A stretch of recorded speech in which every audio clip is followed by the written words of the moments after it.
And the second half of the year will see the next world premiere of an electric car by Volkswagen. Here's a sneak preview. It's still wearing camouflage, but one thing's clear, we'll be seeing additions to the ID family. Yes, you might know this car under the name ID.4, but as of today, it'll be officially called ID.4.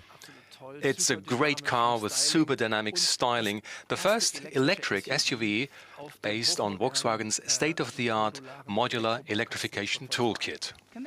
Can you give us a glimpse of what's under the hood? Well, yes, this car is setting technical standards. Of course, it's fully connected and has an aerodynamic, almost streamlined design, giving it a highly attractive range of up to 500 kilometers. This car just looks great, and I'm sure many customers will love it. We want to manufacture it in China, Europe and the US. It's definitely something for customers to look forward to.